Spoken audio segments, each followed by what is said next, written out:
صباح الخير يا جماعة، هكلمكم النهاردة في حاجة مهمة جدا لازم أي حد بيعمل دايت ياخد باله منها ويعملها باستمرار. بنسمع احنا كتير قوي عن حاجة اسمها تمارين الكارديو. أي حد دخل جيم أو دخل على النت حتى يدور على تمارين أكيد سمع إن في حاجة اسمها تمارين الكارديو. ببساطة كده يا جماعة، تمارين الكارديو دي اللي هي تمارين زي مثلا التريد ميل أو العجلة أو نط الحبل، تمارين اللي هي ما فيهاش يعني حديد أو أوزان أو. طبعا هي اسمها التمارين القلبية لأنها بتركز على رفع معدل ضربات القلب بنسبة كبيرة غير التمارين الثابتة اللي على حاجة ثابتة. بقى هو حاجة اسمها ال HIIT اللي هو High Intensity Interval Training. ببساطة كده تمارين الشدة العالية أو الكثافة العالية دي ليها طريقة معينة مش زي الكارديو العادي. طبعا هشرحها لكم على الجري وانت طبقها على أي حاجة تانية.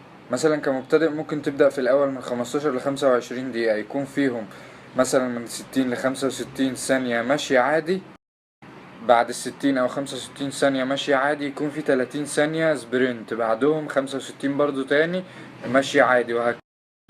أول حاجة النظام ده من أسرار الدايت الناجح، يعني حاجة رهيبة فعلا، أحسن من الكارديو العادي بكتير وأحسن من أي حاجة تانية. طيب ده حلو كمان جدا للناس اللي هي بتكسل، لأن أنت مش هتفضل تجري طول الوقت، لأ هتمشي شوية وتجري شوية وكده، فجميل يعني هيعجبكم. احسن وقت يتعمل فيه ويجيب فيه نتيجة على ريق النوم، اول ما تصحى من النوم. انا بعمله دايما كده وبيجيب معايا نتائج تحفة.